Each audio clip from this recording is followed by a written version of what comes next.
This is a production of Off the Hook Sports with Dave Hooker. Welcome. Certainly not lacking for anything to talk about today, as got some hoops news for the Vols, and we also have Tennessee's biggest official visit weekend in a number of years. And we'll touch on some other news and notes throughout the program as we get to Amanda is on the road traveling. What is, first of all, Amanda, how are you? I'm doing well. How are you? I'm well. What is going on in the background? It sounds like your dog's attacking a ferret. No, my mom's giving my dog treats. Okay. Well, they're Sorry. probably, I would imagine, that they're craft treats. Go to crafttreats.com. They bring you our daily talking points. So we look forward to that. And again, craft treats, go to crafttreats.com. They've got the full spectrum CBD treat. So they are awesome for pet anxiety or situational anxiety or car ride anxiety, all of that storm anxiety. And they help your pet with any sort of arthritis pain they might have for the elderly pet and all of us. You don't want your pet walking around with a cane, do you? Ethan, how are you, sir? I'm doing well. I'm ready to talk some Kennedy Chandler. Obviously, big recruiting weekend for Tennessee, and ready to get going. Yeah, and I will say this too. Ethan is playing hurt, which he's not feeling incredibly well. I do not want to get into the specifics, please, but he's not feeling well. But that's how dedicated he is to his craft. So he's here, and we certainly are glad that he is a part of it. But yeah, and he pulled the night shift because you probably thought you were going to have to watch about an hour of the draft. But Kennedy Chandler, as we start off our daily Off the Hook with news of the day, and that is Kennedy Chandler slipping. Ethan, I think this is part of an evolution. And for those that don't know, Ethan's a big college basketball guy. So when you want college basketball knowledge, there's no better place to go. I just think we're in a period, Ethan, if you're not 6'7", a 6'8" wingman, if you're that 6 foot point guard or that 7 foot center that used to dominate the league, I just don't know that we're going to see those guys a lot. Drafted high anyway. Yeah, I think you're absolutely correct. I mean, I was surprised that Kennedy did not go first round just because he's that good of a talent. I thought even being at just 6 foot, just a little bit undersized, his athleticism, just his raw talent for the game would be enough for someone to take him first round. Every mock draft you saw had him going first round, maybe late, but in the first round nonetheless. I thought the Miami Heat at 27, they obviously get Nikola Jovic, not Jokic, but Jovic, and they don't get Kennedy Chandler, which they need a point guard right now. Kyle Lowry is not going to be in this league for very long. But getting to the pick, obviously Memphis also had a couple chances to draft him earlier. So this is a dream draft, dream scenario for the Memphis Grizzlies. They get to keep Kennedy, who is a hometown guy, a guy that has a relationship with Ja Morant, a guy who didn't play at Tennessee with Yves Pons, but it has that Tennessee pipeline there now in Memphis. And, you know, Kennedy's going to fit in well there. He may not be great longevity-wise in Memphis just because Ja Morant is going to be the guy there for some time. But I believe Tyus Jones, his contract is running out either soon or this year, so he could be the number 2 option point guard wise in Memphis in a young core that's really starting to, show what they can do and kind of break through onto the scene here. And kind of getting back to why Kennedy would have fell this far, you got to think undersized, but you also got to think he's 60% free throw shooter as a guard. That's going to hurt a little bit, and he's going to drop that far.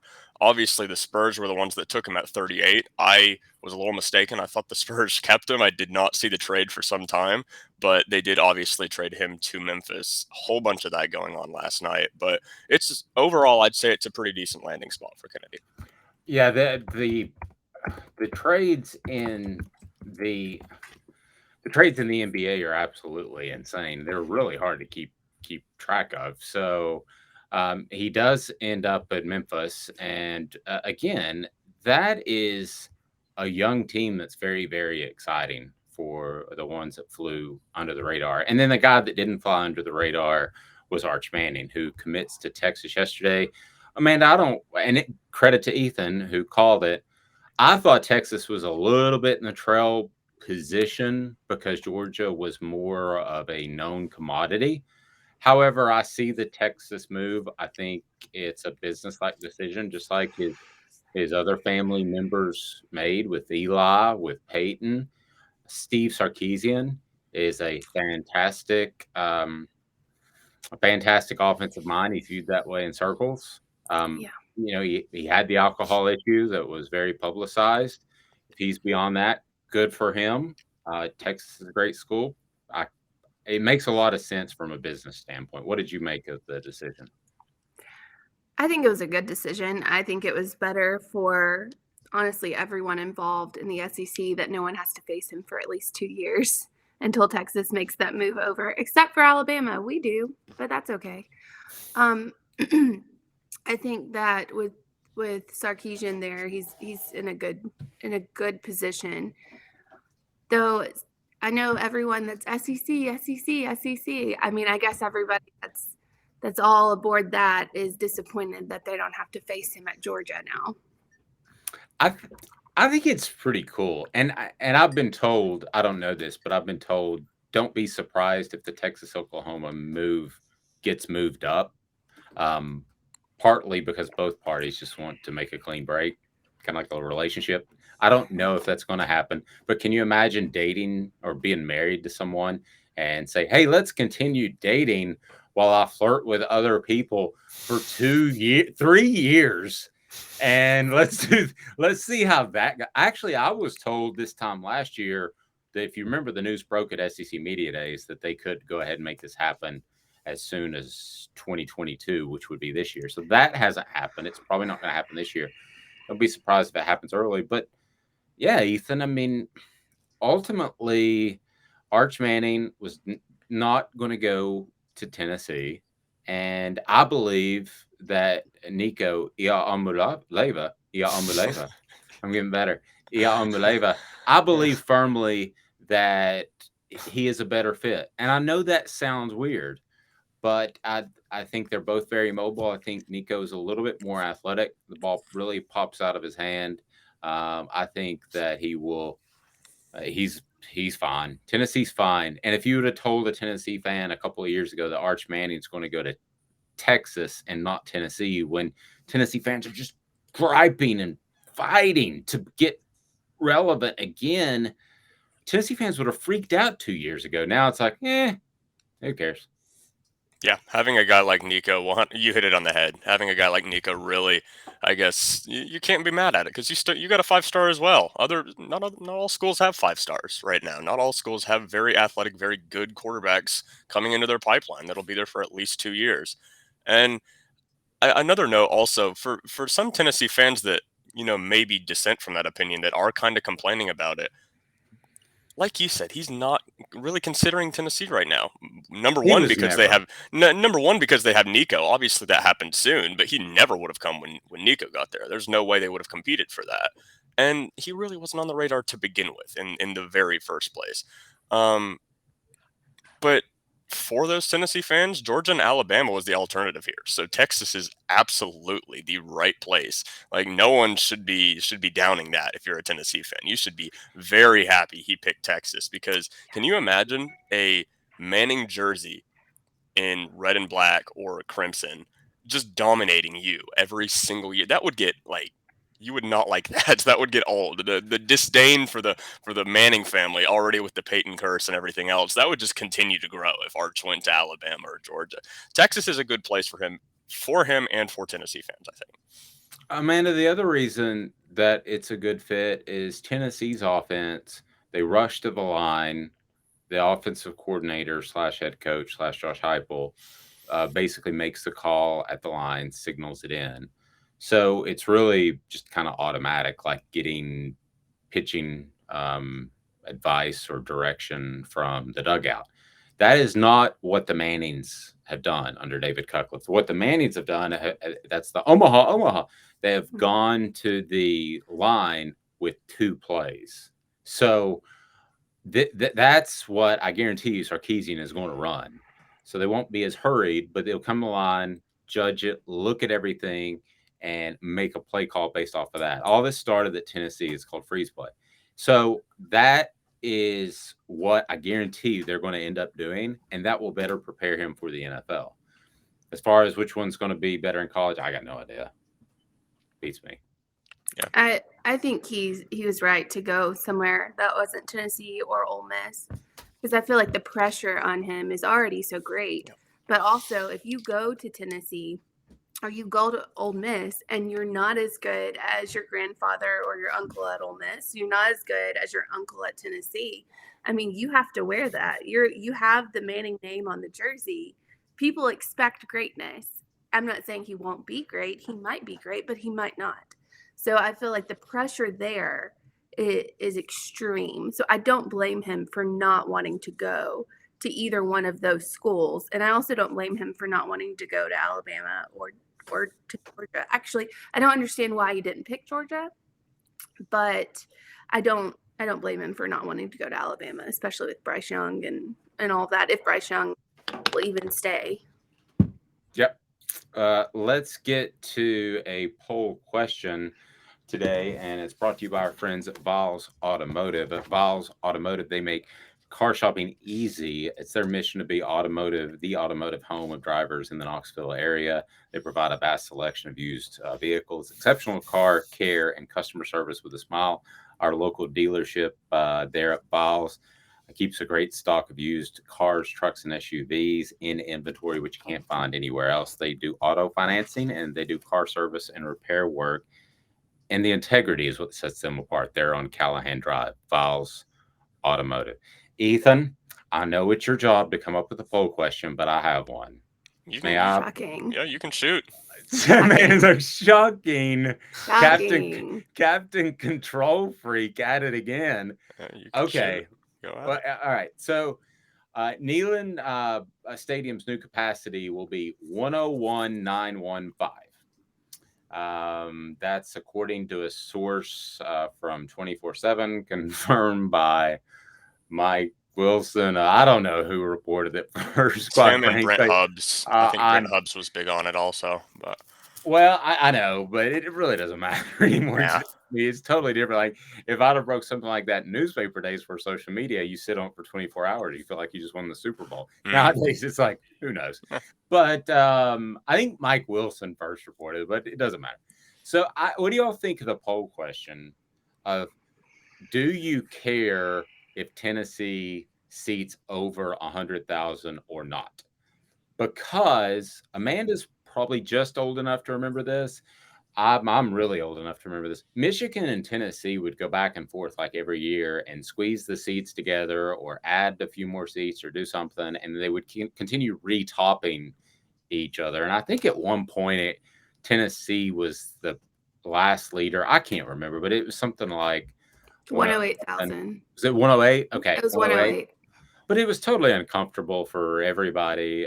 There was no fan experience like you get at particularly Major League ballparks. Always stand out to me. No matter what the game, you have a good time. Mm-hmm. So the fan experience was bad. So that kind of went by the wayside. Amanda, do you think Tennessee fans should care, if you guys are good with this poll question, if Tennessee is over 100,000 or not? I don't think they should care they should care to an extent how many you can get in there. If you're over 100,000, I think you should be good with that. The battle between Tennessee and Michigan was always going to end in Michigan's favor. Michigan, the Big House, is a bowl.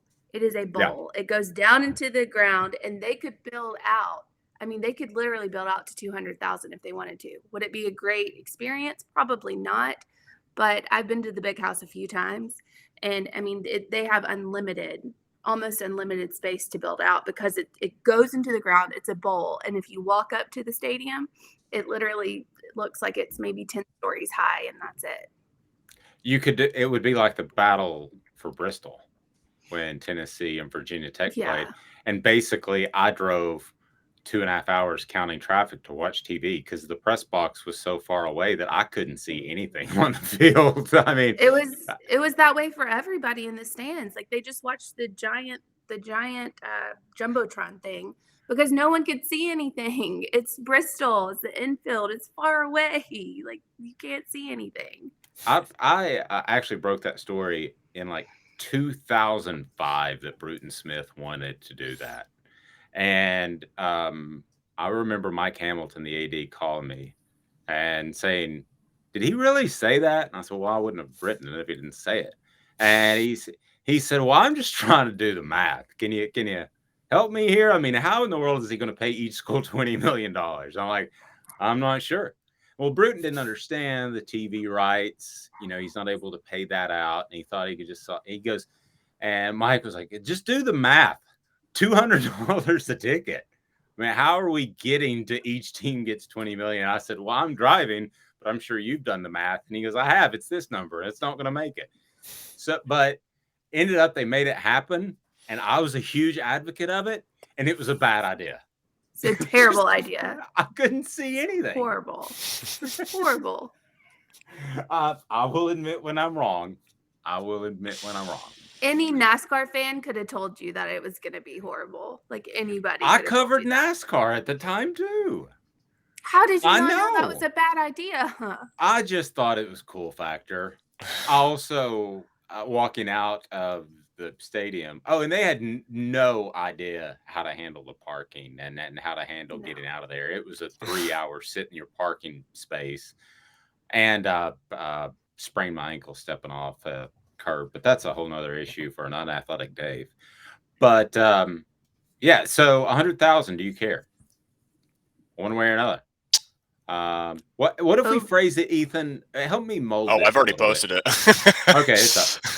Yeah, so I guess we would just assume, if you can edit or tweak it, maybe 100,000 plus, no matter what, or less than 100,000 better amenities. How about that? Are you able to edit the Twitter? Yeah, no one's voted on it yet, so I'm just gonna delete it. Yeah, you just posted like 5 seconds ago. Yeah. Let's edit the Twitter. Well, I would edit it to say, I think everyone wants to be above 100,000, but I would edit it to maybe say, do you mind that you're not the biggest stadium in the nation? Because that was the thing. That was the thing, was it was 108, and they were going back and forth with Michigan to figure out who was going to be the biggest. I would form it to say, are you okay with not being the biggest? Because I think everyone is going to say, I want 100,000 plus. You want it. Let's see what happens, because 100,000 is pretty, but I know a lot of people that go there and they still want the amenities to be better. They want a TV hanging up in every one of the concession stands so that they don't miss anything of the game, that sort of thing. So, in my opinion, it'd be better to have 98 and have 98, 99 and have a better fan experience. I mean, I wasn't referring to the year. Yeah, I was like, well, it's not like I'm writing. It's not like I'm writing a book, Amanda. But but I will tell you that the place to watch the College World Series, even though the Vols aren't going to be in it, is Big Orange Phillies. Still entertaining baseball. I love college baseball and what they've done with that sport. The ping of the bat and everything. Great place to watch it. And it's a faster game. The Major League Baseball is Big Orange Phillies. They've got the quick bites. They know it's tough to get out of the office for a long lunch. They can handle you if you're listening during the lunch hour. They've got fresh ingredients. Casual shouldn't mean stale food options. They've got fantastic food, and also stay wild. They've got darts, billiards, live entertainment, and karaoke. Big Orange Phillies right there on Maynardville Pike. It's in the heart of Halls, and you're going to love it. So, prediction on the poll question. I'm going to say that it's going to be, I don't think it'll be as strong as you guys. I think it'll be more along the lines of 60-40, want 100,000, just because the number looks pretty. I agree. You think 60? I thought you would say more along the lines of like 80-20. No, I don't think it's going to be that. I don't think it's going to be that big of a split. I would say people are probably going to be looking for, well, why can't we have both? Why can't we have both of them? 100,000 and all the amenities. Yep.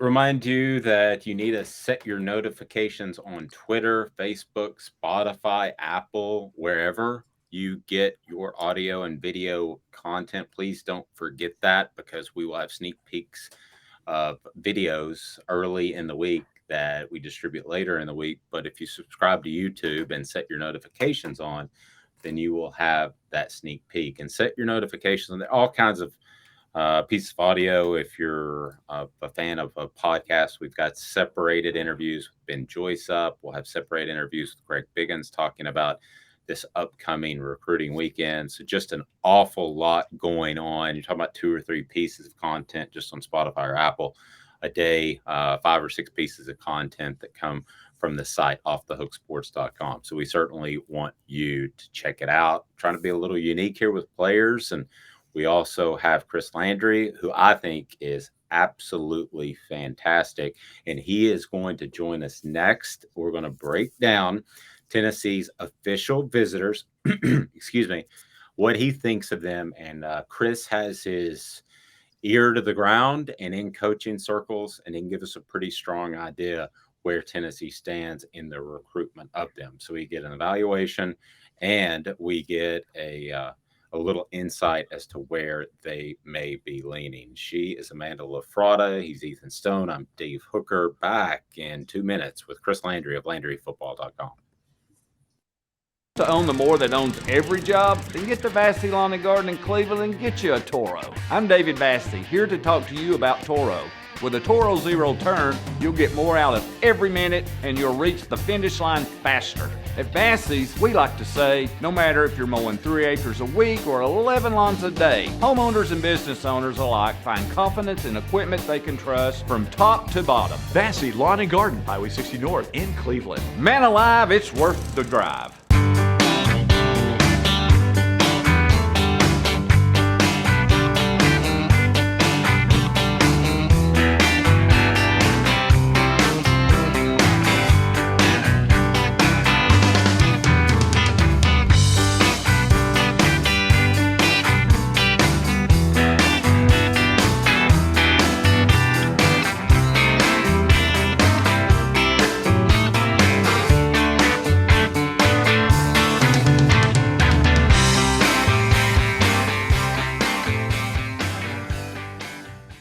Hi, Mike Davis here with City Heating and Air, reminding you to always dare to compare. Our team provides quality local heating and air service, installation, and maintenance across East Tennessee. We use only the best equipment like American Standard heating and air conditioning for your residential, new construction, or commercial needs. Honesty, dependability, and customer satisfaction have been the cornerstones of our business since 1961. City Heat and Air. Dare to compare. This is Al's Nest Barbecue Supply, so come on in and see all the different rubs and sauces we have, plus a complete line of Green Mountain grills. Don't be overwhelmed. We have plenty of help so you can produce the best barbecue and amaze your family and friends. Barbecue is America's food, and we'll do what we can to bring you all the best products. We're Al's Nest Barbecue, where Chattanooga goes to grill.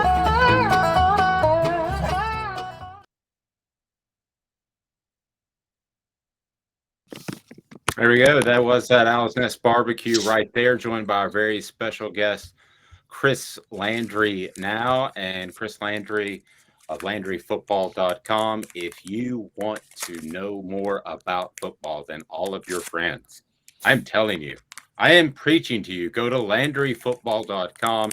It's worth the subscription, and you will absolutely be the guy who knows more, whether it comes to college, whether it comes to pro. I mean, Chris works for NFL teams. So if he works for NFL teams, then he wants to work for you. No question about it. Chris is going to be part of our segment here in a moment where we're talking Cruton. But first, let's just go ahead and do that. It's Talking Cruton, and it's brought to you by City Heat and Air. City Heating and Air Conditioning has provided East Tennesseans with honest, dependable heating and cooling service for over 50 years. They're awesome. As City Heating and Air Conditioning, the standard, and they have integrity. So don't go for that. Oh, we'll do a $25 checkup. They bring you Talking Cruton. That's City Heating and Air Conditioning. Talking Cruton. Am I right or am I right or am I right? Who's on Tennessee's board? The names you need to know exclusively on Off the Hook Sports with Dave Hooker. All right, Chris Landry of LandryFootball.com. Chris, I want to ask you, how are you today, sir? I'm doing well. I hope you guys are all doing well today. Happy early weekend. Happy Friday, whatever we call it. But I think the interwebs says I'm Amanda doing. and Ethan are shaking their heads saying Friday. Yeah. Friday. Yeah, Hey. Ethan's playing hurt too. So Oh man, yeah, hey, he's back. Ethan gotta love it. We'll add that to the scouting report. He There we plays go. hurt. There you Yeah. go. He plays hurt. Okay, so here's my take on the Arch Manning thing. Then I want to completely break down Tennessee's official visit weekend. I think Arch Manning made the right decision because, please tell me if I'm wrong, Chris. I'll lean on you, okay? Because Tennessee's offense goes to the line. Josh Heupel calls the play. The Mannings are used to going to the play with the freeze play concept of having 2 plays at the line of scrimmage. I think Sarkisian is more apt to do that. Am I right or wrong in that that's a better fit for Arch Manning than maybe being at Tennessee? Well, I think schematically it is, but really, to be honest, Tennessee was never in it. I mean, they were Yeah. never even a. I mean, it was, for the relationship with Sarkisian was the big reason. I mean, for me, I got the sense, and I'm going to find out because I'm going to tomorrow. I speak at the Manning Passing Academy. I usually do it, except for 1 year with COVID. So I don't know. Maybe I'll find out a little bit more, but the relationship with Sarkisian was the key. The only thing that made it interesting was, Texas is we don't, they got a long way to go yet, and so I think if Texas were like better further on, I think this would have been decided a long time ago. It was maybe some level of interest in Clemson that waned. I think if Sarkisian was still at Alabama as the offense coordinator, he'd gone to Alabama. I mean, I think Yeah. it's as simple as that. I do think that in this case, if it wasn't Texas, it might have been Georgia. I think he liked Todd Monken, and I think there's a bigger issue there. I think that first of all, it's they're an unusual family. They've got they're well off. City of Austin's big. The campus life is big. All of those things are big. He's going to have unbelievable NIL opportunities. No place better than Texas. He's going to make a lot of money. Unlike his brothers, he's going to make more money in college than any of them ever could have with the NIL deal. So I think it's more to that. Now, Sark's offense and how Sark teaches is the very reason why he really likes it. Now, I can tell you this. He liked Bill O'Brien a lot. I know that he did speak a good bit with him, and I know that particularly Peyton spoke, got Arch together with Tom Brady, who obviously has a close relationship and worked with Bill O'Brien a lot to give a kind of a firsthand of account. So he really liked those 3 schools. And I think he liked Brian Kelly, but it was never going to LSU, and it was never an Ole Miss. It was never Tennessee. So to me, it was just about, was Texas good enough, or were there enough concerns about the program to maybe put Georgia ahead or Alabama ahead? And because I think it was Sarkisian and Texas the favorite all along. But you never know in these things. Well, that's true. I kind of felt Georgia. Ethan called it on Texas. So, yeah, the 2 players, just for the sake of argument, Arch Manning, Nico. Which one, if you're starting a college football program tomorrow, and it's going to be Landry University, it's esteemed. You've got more NIL money than you can count. I mean, you're just dishing it out, and we're also giving them, all kinds of rubs from Owl's Nest Barbecue. We're doing all that. Whoa, Deshaun Watson. That sounds a little weird. No, barbecue rubs. Barbecue rubs. Okay. Barbecue rubs. But well played. But well played. Well played. So barbecue rubs. So at Owl's Nest Barbecue in Italy. So if you're starting a program tomorrow, who are you taking? Arch or Nico? Well, it does matter what offense that you're running, and I do think that's a big part of it. I would probably take Arch. because I think he can run multiple things. He's the difference between the two is Arch is he anticipates a little better. He has a more keen understanding of the layered passing game and route concepts and coverages as one might expect. I actually think Nico's well, first of all, he's a little bit bigger. He's I think even more athletic. The thing about Arch that's different is Arch is more like Archie, and I don't know, Dave, you may be No, old I'm enough not. to remember. I'm not. Oh, But and I know Amanda and Ethan didn't. I watch Archie play at Ole Miss, and you talk. I mean, Archie as a college player was better than his two sons. I mean, he was phenomenal. He was Yeah. a great athlete and a great quarter. I mean, and and he obviously the career with the Saints, he was running for his life. But Arch is more like his granddad in terms of physical gifts. And it probably has a little bit to do with Cooper. Cooper was the only one that wasn't his Arch's dad was the only one that wasn't a quarterback. It's a little more athletic, running. He was a receiver before his injury stopped his career. So I think they're a little bit different. He's a good athlete, but he can do more things. If I was just looking at the physical gifts, Nico could absolutely, Nico's a bigger Marcus Mariota. That's what yeah, he is. that's I mean, that's so that's really good. And but Arch is different. So different doesn't mean better. I do agree with your assessment that in order to do multiple things, if I was going to start one to answer your question, I would go with Arch because I can run any number of things. I think with Nico, I think like with Marcus, there's a certain type of offense that you need to run, which by the way, really fits a lot of the up-tempo offenses. So I think that made him a real value. So I'm not striding the fence here. It's just if it were me, I would go Arch and I could do a number of different things. But I think Nico's a really good fit for Tennessee and a lot of modern style offenses. Amanda, I want you to jump in here, but I do want to ask one question, and it's poor journalism because it's a double question. So, but I'm going to do it anyway. I sent you the list of official visitors that'll be in town this weekend. Considering what Tennessee has, okay, first part of the question, what prospect that is not committed to Tennessee would they most want off that list? That's number one. And the second part is what prospect are you hearing are they most likely to get following this weekend? I don't know which one they. First of all, they would never admit who they most want. That's why I'm asking Yeah, you. I don't know. I don't know who they would most want. It's interesting. I haven't really thought it in that terms because I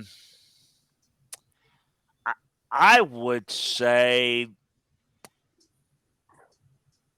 might be. I'm always going to go if for me, I might go with a big guy with a big defensive lineman. I think that's that, and that's not a particular one. I just think that is just where you don't have enough depth and enough quality. So I would probably go there. I don't know which one is they most want because I don't really think that's. I think there's several most wants. And I don't know, to be honest with you, because I just don't trust a lot of what I hear with who's most likely to commit, who most likely to do this. I think it's all across the board. That's not a really good answer, but I don't want to just make something up and guess that I think this guy is most likely to commit this week because I think they feel good about several of them. But I don't know about this weekend whether, if it's this guy over that guy is more likely to come in. I don't have a feel for that. So back on the Arch Manning train, do you think how hard do you think it's going to be to coach him, considering his basically genealogy? How hard do you think it's going to be to tell him something different than Peyton or Eli or Archie?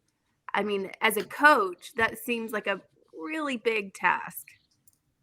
Yeah, I think it's going to be extremely easy because he's grown up into the full respect of coaching. You know, in other words, it's like, see, I think the reason why they chose it, I mean, I think Texas is a great school, Austin's a great location. But again, I'm going to go back to Sark. What they like is what Sark teaches, what Sark coaches. This is not like they just got to know him in recruiting. The Mannings have known Sark and like Sark, and that was this is, I think, the biggest reason why he's going there is because of Sarkisian. So because of that, I mean, I think that's exactly what they want. First of all, how Sark teaches. I think Sark takes input, but he also is really good at teaching and explaining and relating to different type personalities. I think the kid is very humble, very kind of leveled and grounded. You notice there's no news. No, I mean, everybody speculated. You didn't see him line up yesterday somewhere at the Manning Academy in front of a table in cameras with 3 hats. I mean, that could have gotten all that. And that's not them. That's not what they're about. It's I don't even, somebody told me, I don't know this. Somebody told me it was a quick tweet, but that he doesn't even tweet, so it was like, that'll probably be the last time you ever see him. So I think he's going to be the easiest type to coach because he's very, very grounded. There's a story, and I think this will sum it up. When Peyton was in high school, maybe it was youth football, or maybe he's even his basketball coach. He mouthed off to his coach, and Archie found out about it and put him in a car and drove to the coach's house and made him go apologize to the coach. That's kind of the way they are. It's awesome. You don't, and then made him stand up in front of the team and apologize. So in other words, this is not. There's no question this is going to be. Everyone's going to think, well, he's got it. He's got it made, and he's got all the answers, and he's got answers they can come in from, but they don't. And I'm sure you guys have heard the story, but when he was at Tennessee. David Cutcliffe thought, well, Archie, won't you come in on some of the meetings? And they insisted he come in on one of the meetings. We were putting in the offense, and, Cut just, I guess he wanted to include him. They turned around, and Archie sound asleep. I mean, he was cutting trees everywhere. It's like Archie and now this is his grandson, but I get the sense the way kind of that's done. I don't get the sense that Cooper, while I'll be very supportive, I don't think he's going to be one of those, hovering dads that's going to want it, because that's not what Archie was. Now, I could be totally wrong because I haven't talked to him about it, but I just don't get the sense that I think he'll be easy to coach. And you remember Eli. Eli got in trouble at Ole Miss, and Archie's very protective of his kids, and I would imagine Cooper's going to be protective of Arch. They all have been protective of Arch, which is why it's been really close.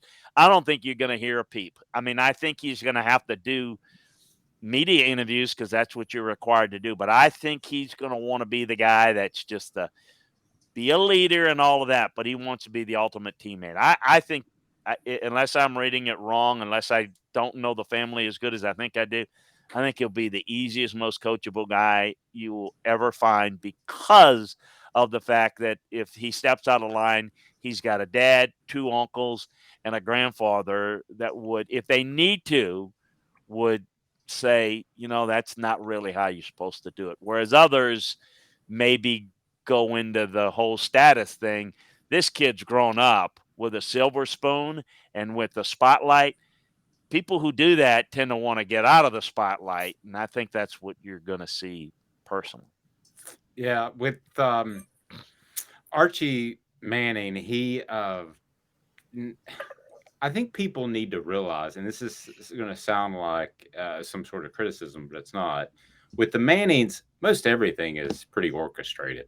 I mean, whether it's the production company, whether it's Peyton blacklisting media members that, in his mind, criticize him unfairly, whether it's whatever, whether it's there was a book written about Peyton at the same time the family was producing one. I know the Yep. author was not allowed to speak to any of the Mannings, and they told everybody around not to speak to this person. So I think people need to realize that that's not a bad thing to have a plan, but it's very orchestrated. So let's get Very back. controlling, very Controlling. controlling, That's a good very word. controlling, and they're very media conscious. They're very big on their public image, and that may seem Exactly. like okay that they're kind of fake. I'm not saying that they're fake, but boy, they're gonna everything, as Dave says, is calculated, and you know, Peyton's situation at Tennessee with the young trainer and all that kind of stuff. Man, they took out the sharp knives to try to make sure that was as buried as much as possible. So they don't. I mean, it is very much like they're really prim and proper and nice publicly, but if you cross them, the knives will come out, and that's exactly very controlling, very organized. Um, I think good people, personally, at least my background, but yeah, you don't want to cross them. Yeah, they Let's did a good job covering that up. Stuff FYI. yeah. It's I mean it's a real good thing. job. So but that again, if I'm a scout or a coach, I would appreciate knowing where I stand. I got no problem. Let's run through some of these visitors, just some quick hitters and what you're hearing. I can actually pronounce Ia Omuleva now, so I'm very proud of myself. I did it. Ia Omuleva. I got it. I nailed it. I'm Like working on it. Oleum. Just call him Nico. Just call him Nico. Nico. All right, I almost got it, Chris, but nevertheless, so he's It's the like highest Tua. It's like Tua. That's Just what I said. Nico. Just Tua, and just don't bother. I'm not one to give up, Chris. I think I you know that. know. So, excuse me. So Nico's the top-rated prospect on campus. Let's run through some other ones. You just go ahead and Ethan ask about Francis out of IMG Academy because I don't want to mess that one up too. So go ahead and ask about Francis. Well, yeah, let's make sure I'm getting this right. Francis Mauigoa, right? Offensive tackle. I think that's how you pronounce it. Okay. He's a Samoan, American Samoa kid. He's really got great size, heavy hands, 6'5", 330. I mean, when he jolts you, I mean, he's really can fire off, and I think is an outstanding run blocker. I'm curious to see how he develops. I think he's more of a right tackle type of guy, but he can come up with a flat back and fire off and be a really good run blocker. I like his length. I think eventually he'll end up being inside a guard. So, we'll see. But I think he can be a right tackle type of guy. He's got a really good future. Those guys are really, really tough too. And of course, he went into IMG and kind of went through that whole process too. Talk about those guys. I bet I can say this because I talked to someone who covers recruiting in California just the other day. Polynesian guys, they are tougher. And I had a cousin that lived in Hawaii, and he said to me, this is 20 years ago. I said, man, that looks like a tough guy, and he goes, man, you ain't seen tough till you've seen Polynesian. And then we had Greg Biggins on from 24/7. He said they'd be playing wiffle ball and they just stop and have a fist fight about the wiffle ball game. So I mean, I don't want to mess with them. They usually my background in scouting them and in recruiting world is they come from large families mostly. They work really hard together, and they're very, very loyal to one another. So it's almost ingrained in their family that when they play, they're very team oriented, very unselfish, and they're very tough. They're a lot of, big boned, and they grow. And then you have the ones that are not as big, but a little more athletic, but they're all tough. And I think they're all really good team guys. At least that's been the case. Let's bounce through this. What do you think? What are you hearing as far as the greatest competition for Francis? Well, I mean, I to be honest with you, you hear a lot about Alabama, Florida, Miami, Tennessee. I think USC is, another always got to be a strong possibility. But I'm curious to see with his background. It's one of the things I've been following since the IMG academies come in. When you have guys that come from another part of the country that go there, they either I see half of them kind of get indoctrinated almost to Southern and the Southern culture in Southern football, and some of them just say, "I want to get back out west." So I don't know what the situation is. I don't get a feeling. Um, I know Holman Wiggins and Eric Wolford's recruiting him at Alabama. I know Florida's done a good job with him. I know Miami, Tennessee. Um, I know Golich and Glenn both have recruited him well at Tennessee. I don't have a feel for the lean right now. I don't know if you guys do. Don't. So I don't want to take up too much of your time. So let's run through a couple of these other guys I wanted to ask you about. Hunter Osborne, defensive lineman, Trussville, Alabama. What are you hearing about his possible recruitment, and what do you think about his play? Yeah, you hear a lot of Auburn, you hear a lot of Clemson, you hear a lot of Alabama, you hear a little of Texas as well, along with Tennessee. And by the way, if I were to kind of go back and honestly say, I said I don't think there's a guy like this to me is probably as important as anybody. The question of who's I think guys that can rush the passer, um, to me are even bigger priorities right now. I never have enough of those guys. All right, Jordan Matthews out of Baton Rouge. I've said for a number of years, you live in Baton Rouge. I've said that as far as an in-state school, if they want a prospect, it's Louisiana, the state, is the toughest of all the states to pull a prospect out of if LSU really wants you. I've stood by that for 20 years. Yeah, and certainly a guy that can run and play corner. The history of corners playing at LSU helps too. But I'm hearing an awful lot of Texas with them, so it's going to be interesting to see how that plays out. But I would probably give the Texas a lean, and certainly LSU's in the mix there. A&M, and you know what? He has some level of interest in Michigan, so it's kind of interesting to see there. Jeremiah Cobb, running back out of Montgomery Catholic, another 4-star guy. Yeah, I think that's a strong Auburn lean. At least that's what I'm hearing there. So we'll see where that goes. But again, I'm trusting it. But that Montgomery area is big. That's the one area of the state that's more Auburn than Alabama. They recruit very well there, and a lot of the family members and all very, very pro Auburn folks. Jakeem Jackson, Osceola, cornerback. Mm-hmm. Yeah, Kissimmee there.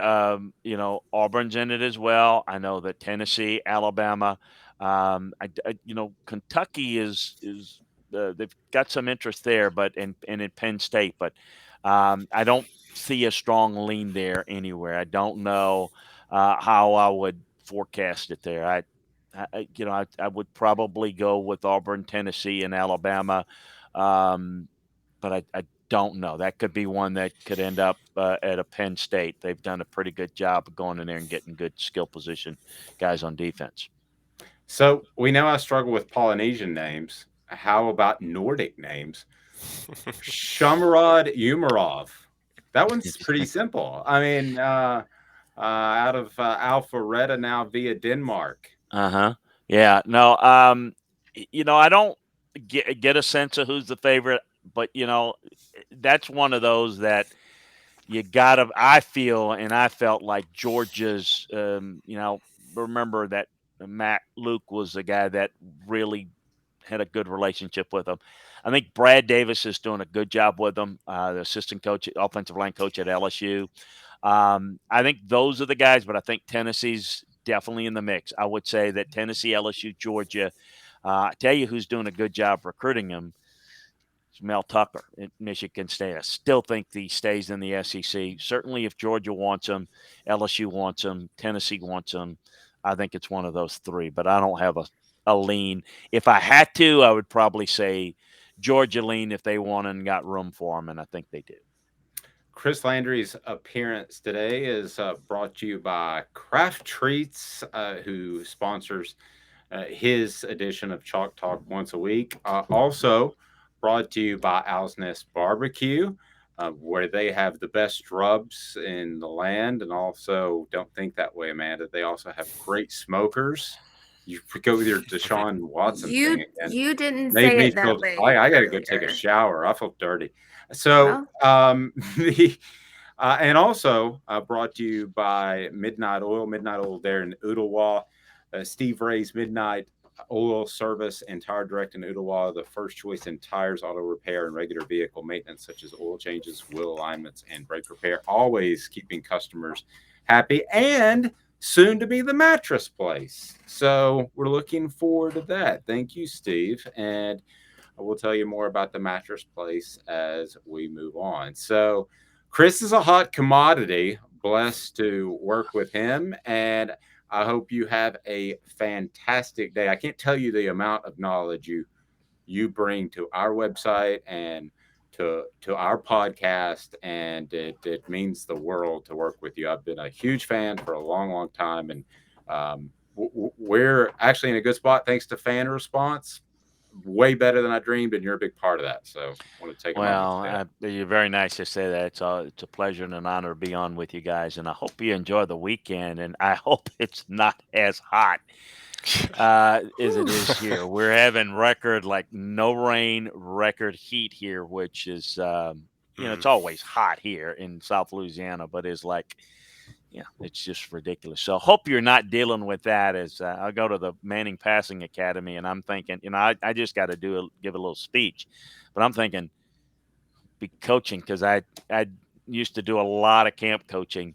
I would not want to be coaching out. Maybe I would. I'd sweat enough weight. I'd probably lose 20 pounds. But have a great weekend. Always great to be with you guys. Yeah, great stuff, buddy. Certainly appreciate it. Chris Landry, LandryFootball.com. He is really, really good.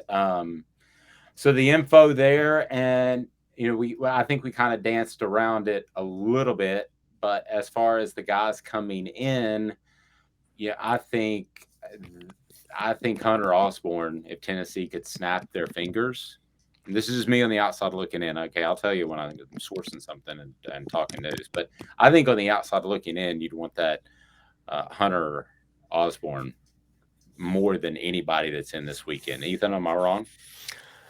He'd be a good one, because I think he brought up a good point about pass rushers. I mean, especially at the college level, getting to a quarterback that likely isn't going to be an Arch Manning, Nico type of player, isn't going to have that route running, isn't going to have the safety net. You can create a lot of problems if you can rush the quarterback, get pressure on him, make him throw mistakes, make it easier on your secondary. Stuff like that's important. I think Francis Mauigoa, though, get a big guy, obviously Polynesian guy like you guys were talking about, big guy in the trenches. That's always important. They're not going to turn down either one of them. I think. Yeah, obviously, I think we're both kind of right. I'm just a little bit surprised he said he could slide inside the guard. So if he slides inside the guard, that there's more of those guys typically than there are tackles.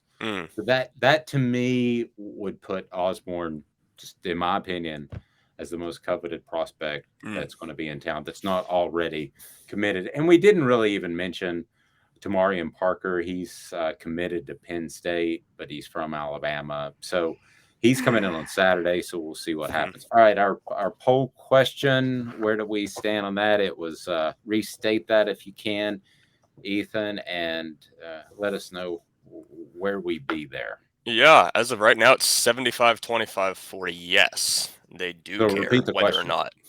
They do care whether or not Tennessee Neyland Stadium has above a 1,000 person capacity. 100,000. Yeah. 1,000. I said that. Oh, did I say 1,000? Yeah, obviously I meant 100,000. Obviously. I'd say they'd care over 1,000. I think we've all proven we can get 1,000 people together. Go to offthehooksports.com. And lastly, this day in sports/Vol history is brought to you by Zool Beer. Amanda, Zool Beer is absolutely awesome. I'm going to stop by today and pick up some samples. They bring you the Vol Report with Josh Ward each and every week, and they just they're worldwide award winners. That's pretty strong. Yeah, it's great. Honestly, it's the best. I didn't like beer before I started working there. I'm not going to lie. I didn't drink beer, hardly drink at all. But the sours, I'm hooked. I am hooked. They are so good. How are those craft beers? I've never had one of those. Craft? Anyway, What? so not one time. Zulbeer. No, I've had a couple of craft beers in my day, and Zulbeer. It's right up the top, Zulbeer Company, and they've got the great panoramic view. You can sit downtown and have a fantastic time. So go to offthehooksports.com to learn more and about the Vols. And we're going to have some info throughout the weekend on the Cruton and this day in Tennessee /Vol/sports history. Where are we going here, Ethan? It's going to be more just sports history. Could not Sure. find anything on the Vols today. Sure. I guess we could. No, there's not really anything on the Vols. I found a couple pretty interesting things though. Shaquille O'Neal was drafted first overall to the Magic, 1992 today, and also. Well, let's go with Shaquille O'Neal for half a second. What? Also, the Chicago Bears got their name today. Oh, yeah, that's cool. Yeah, Shaquille O'Neal is one of those once in a lifetime athletes. I don't know. I still remember when he was in Orlando, he was goofing around, and here he is at 300 pounds, and he pulls his shirt up on the plane being silly, and he's got a six-pack. Now, that wasn't later in his career, but I don't think people realize that he was a 7 foot, 300-pound machine that was so physically gifted. He didn't work that hard, quite honestly. I don't think people realize the freakish athlete. Ethan, if a Shaquille O'Neal came into our world again, what would be his role in this changing NBA? I mean, it's a different game. I want to preface this by saying they are not the same person before I say this. The closest we have right now is Zion Williamson, in my opinion. And he is not working out. So obviously they're very different players. Zion's a power forward, not really a center, but I feel like they have similar just, I'm going to dominate you, I'm going to get a bucket here in a second. His rookie year especially, Zion was a really, really good player, and he's having a little bit of problems with keeping, I guess, his body in top physical form like Shaq was able to. And, like I say, they're different players, but that has not worked out for Zion. And I think a guy like Shaq, if you get a dude that is that big of a specimen, you can't put him on the bench, can you? Like if Shaq was drafted in 1992 form in 2022, I think he'd still do pretty well. It would be different though, because obviously it's a guard heavy game right now. If you don't have good guard play, you're not going to get far in the tournament. Not the tournament. You're not going to get far in the postseason. It's just how it works. The Bears called the Bears, and used to be the Chicago Staleys, Decatur Staleys, actually. But. Yeah, because Staley was the owner. Mm-hmm. And you go back, and Paul Brown left the Bears to start the Browns, and there's some just absolutely incredible stories about some just very, very odd things that happened back in the day. There's one guy, you talk about freak athletes, the other one, and I know that you're going to think that I'm reaching here, but what was the one biggest freak athlete in Tennessee football history? Reggie White. That's a good one. Freak athlete. I mean, I think Eric Berry deserves to be in the conversation. Eric Berry. I mean, I was thinking Reggie White. Got mine. The greatest one was Doug Atkins. That's fair. Yeah. A guy that's 280 at the time and would literally hurdle over offensive linemen. Well, I thought of Doug because I had the opportunity to interview him many years ago, and after I took out all the curse words, it was I taped it. It was one of the few interviews that I enjoyed going back and listening to because I don't like my own voice. But it was so wild back in the NFL that Amanda, before games, when he played for the Bears, you know what he would do just to pass the time when he got to the stadium? Well, he got to Wrigley Field because the games were played in Wrigley Field. Mhm. This is a history lesson, kids. So you know what he would do? What? He would sit up in the upper deck and shoot pigeons with a 22 before the game. That sounds mentally stable. Yeah. He was not mentally stable, but Well, clearly. he was a freaky, goofy athlete. So have a fantastic weekend, everyone. I did my job today. I got our poll question in, and we got our This Day in Sports History. So we're gonna And walk you around on. and you butchered that name, Nico. Oh, that once was again. mean. Uh-oh. Hey, We're leaving on a good note. I'm Oh, sorry. no. We just need to go Oh, with Nico. no. Just go with Nico. Nico. Nico End it. Iamuleva. Nope. Uh-oh. Have a great weekend, everyone. This is a presentation of Off the Hook Sports.